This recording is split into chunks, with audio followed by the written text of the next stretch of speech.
नमस्कार माझ्या सर्वांना, मी शिवानी. गावाकडच्या स्वादमध्ये आपलं खूप खूप मनापासून स्वागत आहे. तर आज मी तुमच्यासोबत शेअर करत आहे हल्दीरामची मूग दाल नमकीनची रेसिपी. अगदी मस्त, जशी खायला ती टेस्टी असते ना, तशी बनवायला तर अगदी सोपी आहे. जी कोणती पण आपण रेसिपी बनवतो किंवा काही पण बनवतो ना, त्यापेक्षा ही सगळ्यात सोपी रेसिपी आहे. काही नाही करायचं आहे आपल्याला. काय करायचं, जेवढ्या प्रमाणामध्ये बनवायची असेल ना, तेवढ्या प्रमाणामध्ये डाळ भिजवायला ठेवून द्यायची. तर मी हे एखादा कपच्या जवळपास डाळ भिजायला ठेवली होती 3 ते 4 तास. भिजल्यानंतर हिला 1-2 पाण्याने धुवून घ्यायचं आणि पूर्ण पाणी निथळून घ्यायचं.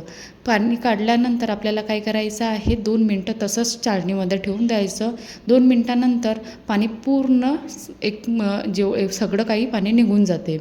नंतर तिला एखाद्या कपड्यावर टाकायचं आणि थोडंसं 5 मिनटं पंख्याच्या खाली ठेवून द्यायचं. म्हणजे जे काही पाणी राहील ना, ते थोडंसं आणखी सुकून जाईल बा. आणि नंतर शेवटी काय करायचं, त्याच कपड्याने एक तर पुसून घ्यायचं आणि पूर्ण ड्राय करून घ्यायचं तिला. छानपैकी अशी ड्राय झाली की आपल्याला गरम गरम तेलामध्ये, अगदी कडकडीत तेलामध्ये याला फ्राय करायचं आहे. धुवाधार होईपर्यंत नाही करायचं गरम कधी पण तेल, बट नॉर्मली हाय टेम्परेचरवर गरम केलेल्या तेलामध्ये फ्राय करायचं आहे. सुरुवातीला एखादा दाणा टाकून बघायचा, तो छानपैकी असा वर तरंगत असेल मस्त फ्राय करताना, तर मग बाकीची पण थोडी थोडी करून अशी डाळ टाकायची. हाय फ्लेमवरच प्रोसेस करायची आहे ही सगळी आपल्याला. जशी डाळ टाकली की छानपैकी असे बबल्स येतात. बबल्स आल्यानंतर थोड्या वेळाने जशी ती शिजेल ना आतमधनं, तसं आणि बबल्स येणं नंतर कमी होऊन जाईल. तर आता बघू शकता, सुरुवातीपेक्षा आताचे बबल्स हे थोडे कमी झालेले आहे आणि डाळ चांगली अशी तेलावर तरंगत आहे बा. आता बघू शकता तरंगत आहे आणि काही डाळ खाली आहे.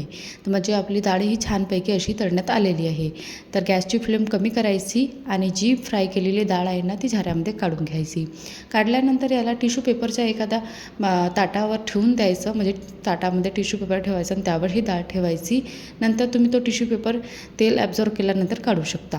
नंतर काय करायचं, बाकीची पण डाळ आहे ना, ती पण तशीच फ्राय करून घ्यायची आहे, पण हाय फ्लेमवर करायचा. आणखी डबल गॅस हाय फ्लेमवर करायची आणि त्यानंतरच फ्राय करायला टाकायचं. सपोज तुम्ही लो फ्लेमवर टाकलं तर ते काय होते, थोडीशी बरोबर क्रंचीनेस येत नाही, थोडीशी अशी चांबटसर होते.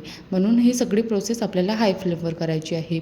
आणि बाकीची पण डाळ मी अशीच फ्राय करून घेतली आणि नंतर जे अगोदर मी प्लेटवर टिश्यू पेपर टाकून डाळ टाकली होती ना, ते प्लेट चेंज करून दुसऱ्या प्लेटमध्ये टाकली डाळ. आणि नंतर आणखी एक्स्ट्राचं तेल वगैरे असेल ना, तर ते मी वरून असं हलक्या हलक्या हाताने पूर्ण टिश्यू पेपरने असं हातात धरून, ज्या प्रकारे मी दाखवत आहे तशा प्रकारे पूर्ण तेल काढून घ्यायचं आहे. बघितलं गेलं तर तेल जास्त प्रमाणामध्ये होतं नाही, कारण की मी अगोदरच टिश्यू पेपरवर डाळ काढली होती.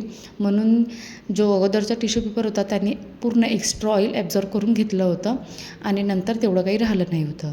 नंतर यामध्ये तुम्ही तुमच्या आवडीनुसार मीठ टाकू शकता, कमी जास्त करून. बरोबर चवीनुसार मीठ टाकायचं. सोबतच आवडत असेल तर चाट मसाला किंवा आमचूर पावडर किंवा रेड चिली पावडर किंवा काळा नमक, हे आवडत असेल ते टाकायचं. मी फक्त साधं नमक टाकलेलं आहे आणि मिक्स करून घेतलं. नंतर प्लेटमध्ये मस्तपैकी सर्व केलं.